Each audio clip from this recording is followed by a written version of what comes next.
Hello बच्चों, कैसे हैं आप सभी। स्वागत है आप सभी का आपके अपने यूट्यूब चैनल संगम स्टडी पॉइंट में या फिर संगम केमिस्ट्री पॉइंट में। बच्चों, ये चैनल हम लोगों ने आपके लिए प्रिपेयर किया है, जिसमें हम लोग प्रयास कर रहे हैं कि हम लोग क्लास 10th और क्लास 12th का जितना भी केमिस्ट्री और साइंस का पोर्शन है उसको कवर किया जाए इस चैनल के माध्यम से। तो आज शुरुआत हो रही है आपकी क्लास की, फर्स्ट क्लास है आपकी क्लास 10th की। तो इसमें हम लोग साइंस डिस्कस करने वाले हैं सबसे पहले। तो साइंस का जो आपका पहला चैप्टर है बच्चों, वो केमिकल रिएक्शन और केमिकल इक्वेशन है। इसको हम लोग बहुत आसानी से समझेंगे। स्टार्टिंग में आपको एनसीईआरटी में कुछ लाइनें लिखी गई हैं इस चैप्टर को इस चैप्टर की जो समझ है उसको विकसित करने के लिए। तो आप लोग इसमें क्या कीजिएगा कि थोड़ा सा आप लोग एक रीडिंग कर लीजिए अपने एनसीईआरटी बुक में स्टार्टिंग के, तो आपको ये लेक्चर आपको आसानी से समझ में आएगा बच्चों। और हम कोशिश करेंगे कि वही जो लैंग्वेज में लिखी गई है, जो टफ लैंग्वेज में है, उसी को हम आसान करने का प्रयास करेंगे आपकी समझ के लिए, जिससे आपको ये समझने में आसानी हो, इस चैप्टर को आसानी से आप समझ पाएँ, इनके कॉन्सेप्ट को समझ पाएँ। तो बच्चों, हमने हेडिंग डाल रखा है कि केमिकल रिएक्शन और केमिकल इक्वेशन। देखिए, chemical reaction chemical equation chapter को कम्प्लीटली पढ़ने से पहले थोड़ा सा एक आइडिया लेते हैं केमिकल रिएक्शंस और केमिकल इक्वेशंस होती क्या हैं। तो केमिकल इक्वेशंस की बात हम लोग केमिकल रिएक्शंस के बाद करेंगे। तो सबसे पहले बात करेंगे हम लोग चेंज के बारे में। केमिस्ट्री में पहले बताया गया है कि चेंजेस क्या होते हैं, चेंजेस को क्लासिफाई किया गया है। हम लोग भी प्रयास करेंगे उसी को क्लासिफाई करने के लिए कि चेंज जो होता है फिजिकल चेंज होता है और केमिकल चेंज होता है। दो टाइप्स के चेंज होते हैं। तो दोनों टाइप्स के जो चेंजेस हैं उसमें हम लोग सबसे पहले बात करेंगे फिजिकल चेंज क्या होता है और केमिकल चेंज क्या होता है। मान लीजिए कोई सबस्टेंस है, ये कोई सबस्टेंस है और इस सबस्टेंस में कोई परिवर्तन होता है। हमें परिवर्तन भी क्लियर नहीं है, लेकिन अगर सपोज मानिए कि ये लिक्विड स्टेट में है, ये पदार्थ पहले लिक्विड स्टेट में है और बाद में कन्वर्ट हो जाता है सॉलिड स्टेट में। तो पदार्थ की अवस्थाएं बदल रही हैं, पदार्थ की सबस्टेंस की स्टेट बदल रही है। इसमें पदार्थ में जैसे सपोज ये मानिए कि ए बी सी डी, ये पदार्थ जो है 4 तत्वों से मिलकर बना है। तत्वों का मतलब एलिमेंट्स, 4 एलिमेंट से बनकर बना है। तो अगर ये इसका स्टेट लिक्विड से सॉलिड में जा रहा है, मतलब इसका केमिकल कंपोजिशन में कोई चेंज नहीं होगा। ए बी सी डी बाद में भी रहेगा, पहले भी रहेगा। लेकिन यहाँ पे आप देख रहे हैं सॉलिड स्टेट में गया है लिक्विड से, तो इसमें हमें केमिकल कंपोजिशन में कोई चेंज नहीं मिल रहा है बच्चों। सिर्फ क्या मिल रहा है, इसका जो लिक्विड स्टेट से सॉलिड स्टेट में जा रहा है, हमें सिर्फ यही परिवर्तन दिखाई दे रहा है, जिसकी वजह से इसकी सिर्फ भौतिक अवस्था बदली है, फिजिकल स्टेट बदली है, इसकी केमिकल कंपोजिशन में कोई चेंज नहीं हुआ। तो आपको इसके डेफिनेशन से थोड़ा सा आइडिया लगा होगा कि अगर पदार्थ का केमिकल कंपोजिशन चेंज होता है, जैसे केमिकल कंपोजिशन देखिए यहाँ पे क्या है सेम, तो केमिकल कंपोजिशन चेंज होता है तभी उसकी केमिकल जो है उसमें केमिकल चेंज हम उसको बोल सकते हैं कि उसमें केमिकल चेंजेस मिले हैं। तो हम लोग बोलेंगे कि केमिकल चेंज होता है, केमिकल चेंज होने के लिए उसमें क्या होता है, उसके केमिकल कंपोजिशन में चेंज होना पड़ेगा। अगर केमिकल कंपोजिशन में कोई चेंज नहीं हो रहा है तो समझिए कि वहां पे केमिकल चेंज नहीं हुआ है। तो फिजिकल चेंज और केमिकल चेंज में हम लोगों ने अंतर देखा कि केमिकल चेंज तब होगा जब उस पदार्थ की केमिकल कंपोजिशन यानी कि बनावट में चेंज हो जाएगी। जैसे कि केमिकल कंपोजिशन का हम लोग यहाँ पे एग्जांपल ले लेते हैं। जैसे कि सपोज कोई पदार्थ है ए बी सी डी, ये इससे बना है, बाद में कोई रिएक्शन हुई, यहाँ पे कोई रिएजेंट वगैरह ले लेंगे, रिएजेंट, तो ये जो बाद में पदार्थ प्रोडक्ट हमारा बन रहा है, सपोज वो ए बी सी ही के ही कॉम्बिनेशन में हो, 3 ही एलिमेंट्स के कॉम्बिनेशन हो, और स्टार्टिंग में आपका पदार्थ क्या था, ए बी सी डी, यानी कि 4 उसमें एलिमेंट्स हमें दिखाई दे रहे थे। बाद में आपका जो प्रोडक्ट बन रहा है रिएजेंट के ऐड करने के बाद में, उसमें उसके केमिकल कंपोजिशन में हमें सीधा ही चेंज दिख रहा है, यानी कि ये जो चेंजेस कहलाएंगे केमिकल चेंज कहलाएंगे। तो इसी तरह से हम लोग बात करेंगे अपने नेक्स्ट पॉइंट पे। तो नेक्स्ट पॉइंट हमारा रहेगा, इसके कुछ एग्जांपल्स देख लेंगे। एग्जांपल जैसे कि आप फर्स्ट वाला पॉइंट देखिए कि हम लोग केमिकल चेंज की बात करते हैं।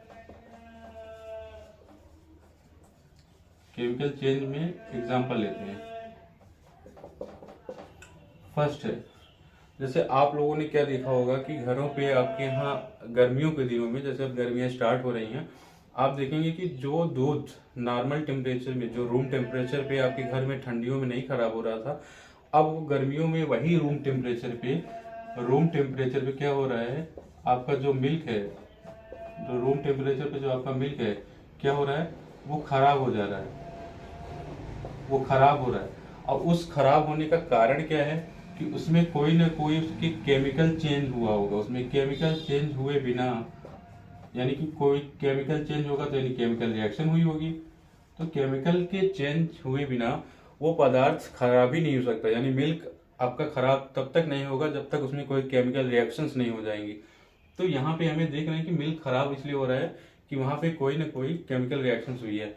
अब दूसरे एग्जांपल को हम लोग समझते हैं, जैसे आप लोग क्या लगते हैं, ग्रेप्स लाते हैं ना, अंगूर लाते हैं मार्केट से अंगूर लाते हैं, तो वो 1 से 2 3 दिनों के बीच में उसके जहाँ से वो जुड़ा हुआ होता है, जिस टहनी से उसमें होता है, तो उसमें क्या होता है कि वहां पे वो सड़ने लगता है, उसमें सड़न होने लगती है। तो वो जो सड़ रहा है, उसमें जो सड़न हो रही है, किसकी वजह से हो रही है, यानी कि वो रिएक्ट कर रहा है, रिएक्शन हो रही है, कोई केमिकल चेंज हो रहा है, उसकी कंपोजिशन में कोई चेंज हो रहा है। तो इसका रीजन ये है कि इसमें केमिकल चेंजेस होने की वजह से ही वो चीजें खराब हो रही हैं। इसी तरह से हम केले को भी समझ सकते हैं, जैसे केला आप लोग मार्केट से लाते हैं, मार्केट से लाएंगे तो 1 से 2 दिनों बाद आप घर पे रखे देखिए कि उसमें क्या होता है कि उसमें एक काला काला स्पॉट दिखने लगता है पूरे केले में। वो जो काला काला स्पॉट दिख रहा है, वो क्या हो रहा है, उसकी केमिकल चेंज होने की वजह से ही उसमें ऐसे काले काले धब्बे हमें दिखाई देते हैं। तो ये सारी चीजें हैं बच्चों। तो इसमें 2 पॉइंट, हम लोग 3 पॉइंट डिस्कस कर चुके हैं, रूम टेम्परेचर। अच्छा, एक और एग्जांपल ले लेते हैं जो आपके रियल लाइफ से जुड़ा हुआ है। जैसे आयरन की कोई रॉड होती है, घर पे पड़ी हुई होगी, वो क्या होता है, कैसे वहीं पे जहाँ पे ह्यूमिड क्लाइमेट होता है, जैसे थोड़ी सी नमी होती है ना, अपने एनवायरनमेंट में मॉइस्चर होता है, तो उस मॉइस्चर में फुले हुए पड़े होने की वजह से उसमें क्या होता है कि रिएक्शन होती है, उसके अंदर रिएक्शन होती है, यानी कि आयरन की रिएक्शन हो जाती है एयर के कांटेक्ट में, ह्यूमिड एयर के कांटेक्ट में आने से रिएक्शन होती है, जिसमें उसमें क्या होता है, रस्ट लगता है, रस्ट यानी कि उसकी रस्टिंग हो जाती है। आप लोग जंग समझ रहे होंगे ना, जंग लग जाता है। तो वो क्या हो रहा है बच्चों, उसका रीजन एक ही है कि उसमें केमिकल चेंज हो रहे हैं, वो केमिकल चेंज है, एक तरह का केमिकल चेंज है। और इस तरह की हम लोग एग्जाम्पल्स देख ही रहे हैं। तो बच्चों हम लोग ये पहला वाला पॉइंट डिस्कस कर चुके हैं केमिकल चेंजेस के बारे में, इसके एग्जांपल्स कुछ लिए। रूम टेम्परेचर पे मिल्क खराब हो जा रहा था, और ग्रेप्स क्या होता है, कुछ दिनों में सड़ने लगते हैं, अपने अंगूर सड़ने लगते हैं, वेजिटेबल्स में भी वो सड़न हो जाती है। तो क्या होते हैं, वो सब किस वजह से हो रहे हैं, केमिकल चेंजेस की वजह से हो रहे हैं। और आप लोग जैसे कि दूध जो होता है, उसको आप लोग दही जमाते हैं, क्या होता है कि दूध का जमना वो भी एक केमिकल प्रोसेस है, उसमें केमिकल चेंजेस हो रहे हैं। ठीक है, तो हम लोग नेक्स्ट पॉइंट बात करेंगे। आप लोग चाहें तो उसका स्क्रीनशॉट ले सकते हैं अभी। ठीक है, अब हम लोग अगला पॉइंट डिस्कस करते हैं कि फिजिकल चेंजेस के कुछ एग्जांपल, फिजिकल चेंजेस के इसके कुछ एग्जांपल्स देख लीजिए।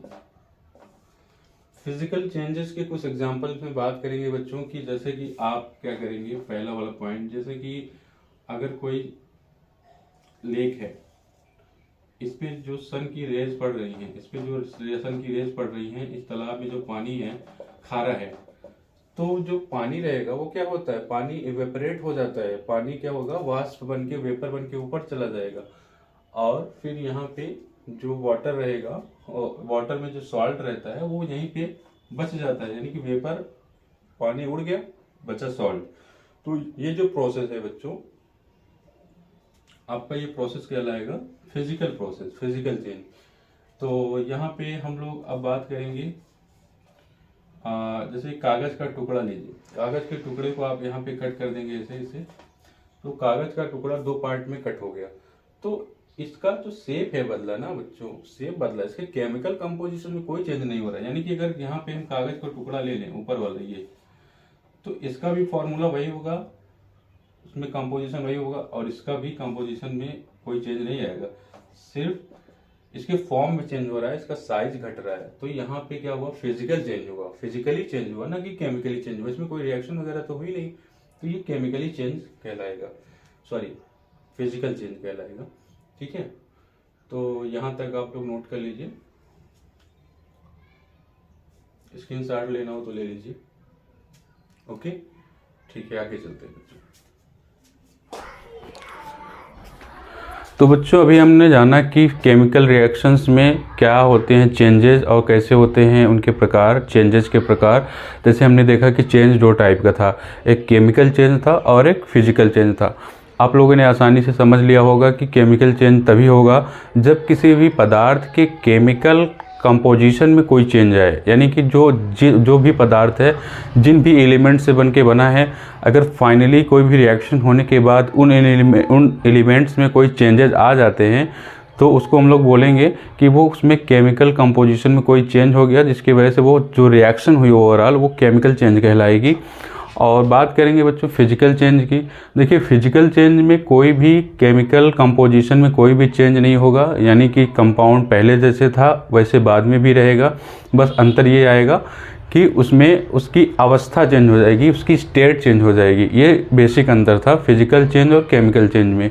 बच्चों इसी में हम लोग आगे बढ़ेंगे, तो एक्टिविटी 1.1 से 1.3 तक हम लोग डिस्कस करेंगे इस लेक्चर में, जो कि आसानी से आपको समझ में आने वाला है, इसमें कोई डाउट नहीं है। तो पहले देख रहे हैं कि हम लोग जनरल फॉर्म ऑफ रिएक्शन, एक बेसिक टर्म है, हम लोग इसको समझ के फिर आगे बढ़ते हैं। जो जनरल फॉर्म ऑफ रिएक्शन है बच्चों, उसमें हम लोग लिखते हैं, जैसे जो लेफ्ट साइड रहेगा वो ऑलवेज क्या कहलाएगा, रिएक्टेंट, और यहाँ पे जो एरो हम लोग दे के दिखा रहे हैं, जो भी आगे जो प्रोडक्ट्स बनेगा उसको हम लोग प्रोडक्ट्स के नाम से ही जानते हैं, प्रोडक्ट्स बोलेंगे, यानी कि प्रोडक्ट्स बन रहे हैं। और कभी कभी यहाँ पे कुछ रिएजेंट या फिर टेम्परेचर वगैरह का भी फैक्टर आता है, तो यहाँ पे रिएजेंट लेते हैं, रिएजेंट, रिएक्टेंट, रिएजेंट और प्रोडक्ट। ठीक है, रिएक्टेंट, रिएजेंट और प्रोडक्ट, इस तरह के हमें जनरल फॉर्म देखने को मिलती है। तो ये बेसिक था। हम लोग फिर आते हैं 1.1 पे कि 1.1 में एक्टिविटी 1.1 में क्या है बच्चों।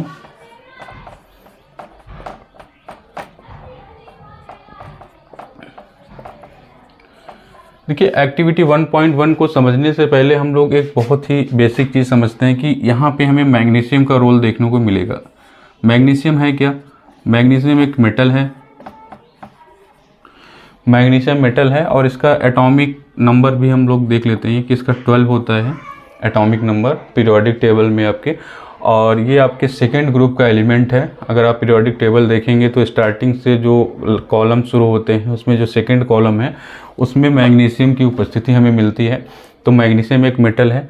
तो यहाँ पे जो मेटल है उसमें ये दिखाया गया है कि जो मेटल है अगर आप उसको खुला छोड़ेंगे कहीं पे, अगर वो आपकी मेटल्स जो हैं खुली छूटी रहेंगी अपने इन्वायरमेंट में, तो वो क्या करते हैं, इन्वायरमेंट में जो भी मॉइस्चर होता है, हमारे पर्यावरण में जो भी मॉइस्चर्स होते हैं, ये मेटल्स उनके साथ रिएक्ट कर जाते हैं, मॉइस्चर के साथ रिएक्ट करके उनकी ऑक्साइड्स बनते हैं, यानी कि ये अपने ऑक्साइड्स बनाते हैं। ठीक है, ऑक्साइड्स बनाते हैं, ऑक्सीजन के साथ रिएक्ट करके अपने ऑक्साइड्स बना लेते हैं। तो ये ऑक्साइड्स जो होते हैं यहाँ पे बेसिक नेचर के होते हैं। ये जो ऑक्साइड्स होते हैं बेसिक नेचर के होते हैं, ये आपका कॉमन चीज़ है। यहाँ पे देखिए मेटल्स के जितने भी ऑक्साइड्स हैं वो बेसिक नेचर के होंगे। ठीक है, अब हम लोग बात करेंगे इसमें, हाँ ये बेसिक टर्म हो गया। एक्टिविटी 1.1 पे आते हैं। देखिए उन्होंने बताया है कि आपको एक मैग्नीशियम रिबन लेना है, रिबन, मैग्नीशियम रिबन है। इस मैग्नीशियम रिबन को उन्होंने क्या किया कि ऐसे कि ये मैग्नीशियम रिबन आपकी इन्वायरमेंट में खुली पड़ी हुई है। तो ये क्या है कि अभी मैग्नीशियम जो थी, मैग्नीशियम रिबन, ये क्या कर रही है, खुली पड़ी होने की वजह से अपने इन्वायरमेंट में रिएक्ट करके मैग्नीशियम ऑक्साइड की परत बना लेती है अपने ऊपर। ये जो ब्लैक ब्लैक स्पॉट देख रहे हैं, मैंने एक लाइन ड्रॉ किया है क्रॉस क्रॉस करके, तो ये जो है मैग्नीशियम ऑक्साइड की परत है। तो मैग्नीशियम ऑक्साइड की परत को हमें क्या करना है, रब करके हटाना है। हमें सिर्फ मैग्नीशियम चाहिए, ऑक्साइड की जो प्लेयर है जो उसके ऊपर जमी हुई है उसको हटा देना है। तो हटाने के लिए उन्होंने बताया कि एक हमें सैंड पेपर यूज करना है। आप लोग बुक में देखते चलिए कि जो आपका बुक है वहाँ पे कैसे उसमें बताया गया है कि हमें एक सैंड पेपर ले रहे हैं।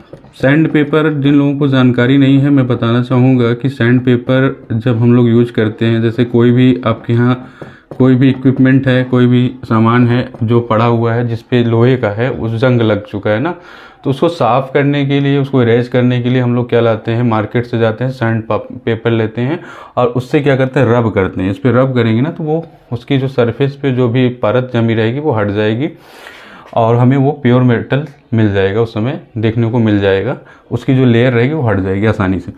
तो अभी सपोज हमने इस पेपर को लिया और इस पर क्या किया, रबिंग किया, इस पर क्या किया, रबिंग करने पे हमें क्या मिला कि ये जो ब्लैक ब्लैक हमने डॉट लाइन बनाई है अब वो हट चुकी हैं, आपकी ऑक्साइड की परत हट चुकी है। अभी हमें क्या है कि ये मैग्नीशियम रिबन है, मैग्नीशियम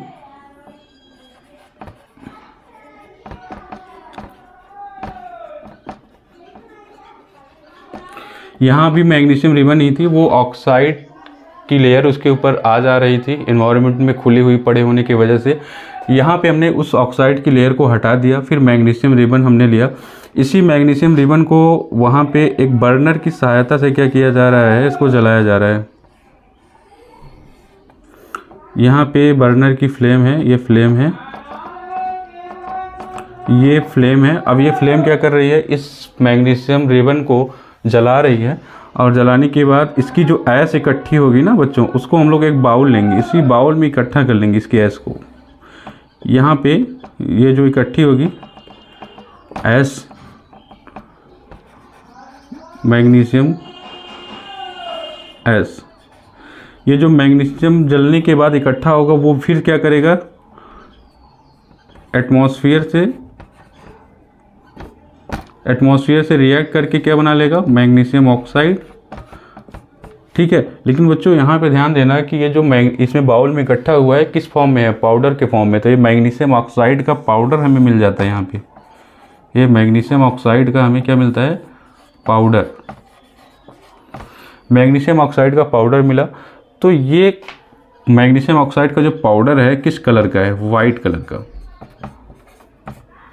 आपको ध्यान देना है कि जो हम लोग रिबन को जलाए वो रिबन जलने के बाद एक राख के रूप में हमें मिली, वही पाउडर जो होता है फिर से ऑक्साइड से रिएक्ट करता है, एटमॉस्फेयर में ऑक्सीजन से रिएक्ट करके क्या बनाता है, मैग्नीशियम ऑक्साइड। क्योंकि मेटल अब भी है, उसका पाउडर फॉर्म तो है लेकिन अब भी मेटल ही है, तो क्या करेगा, उसके रिएक्ट करके मैग्नीशियम ऑक्साइड का पाउडर बना लेगा।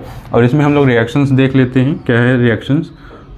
सबसे पहले हमने मैग्नीशियम को ऑक्सीजन के प्रेजेंस में जलाया और ये हमें फाइनली क्या मिल रहा है, मैग्नीशियम का ये पाउडर फॉर्म।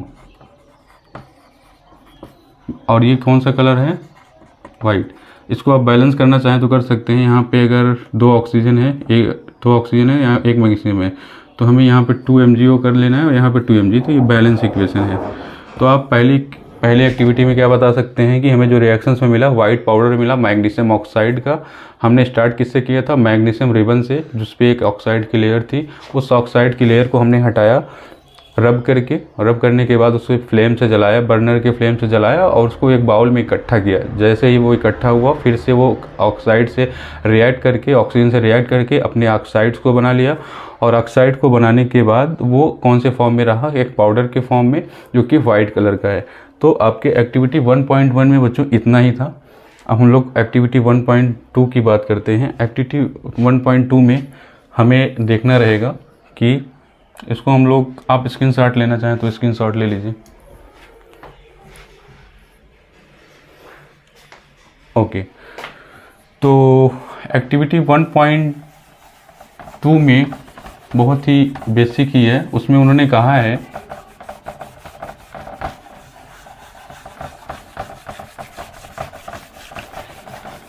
कि क्या होता है जब लेड नाइट्रेट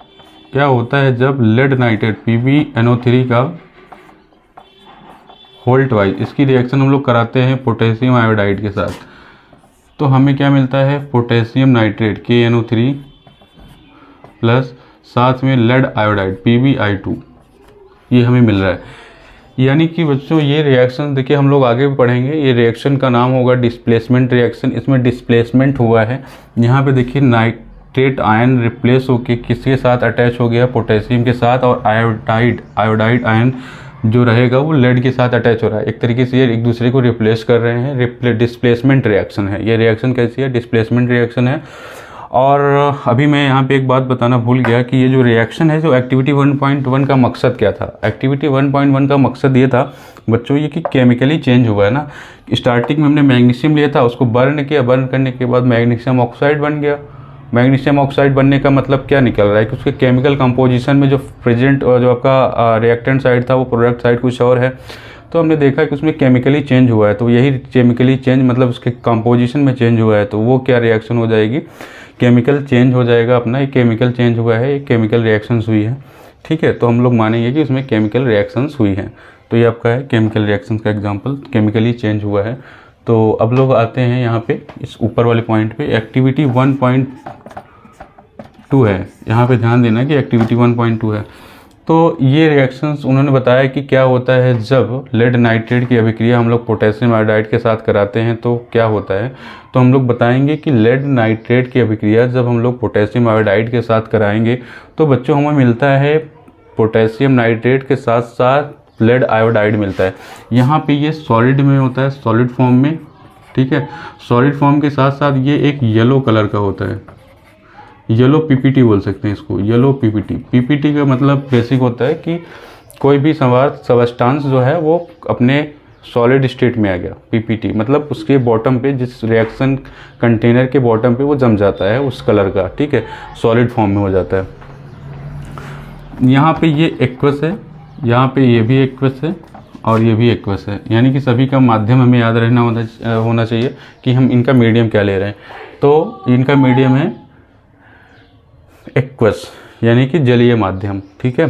तो एक्टिविटी 1.2 भी हमारा इतना ही था।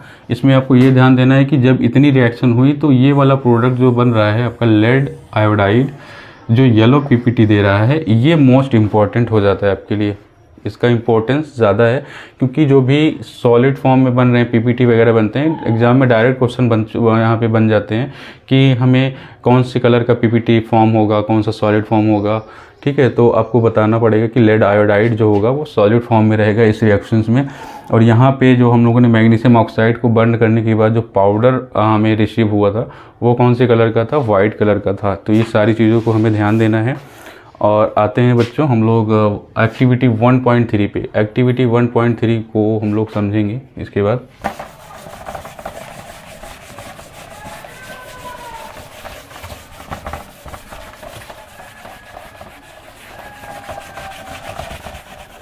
चलिए, यहाँ पे एक्टिविटी 1.3 में हमें ये समझना है कि यहाँ पे उन्होंने बताया कि हमें एक कोनिकल फ्लास्क लेना है। कोनिकल फ्लास्क ले लिए, चलिए कोनिकल फ्लास्क लेते हैं।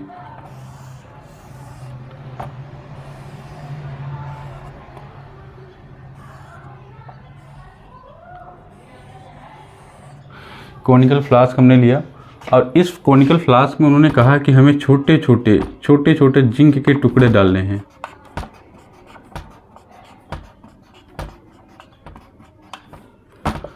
छोटे छोटे हमने जिंक के टुकड़े डाल देने हैं।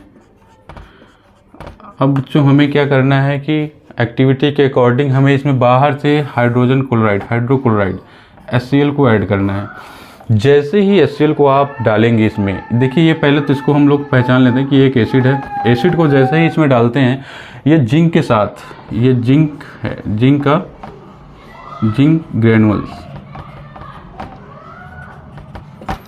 ग्रेनुअल्स है। और इस ग्रेनुअल्स के साथ मतलब ग्रेनुअल्स का मतलब टुकड़े, छोटे छोटे टुकड़े। तो यहाँ पे जिंक की रिएक्शन जब कराते हैं HCl के साथ तो क्या करता है कि इसके सरफेस से, जिंक के सरफेस से छोटे छोटे बुलबुले, ऐसे आप दिखा देते हैं डॉट के फॉर्म में, ऐसे ऐसे छोटे छोटे बुलबुले ऊपर उठ रहे हैं। ये बुलबुले किसके हैं? ये बुलबुले हैं आपके हाइड्रोजन गैस के, यानी H2 के गैस के। ये जो बुलबुले ऊपर उठते हुए दिख रहे हैं, HCl आपने सपोज ऐड कर दिया,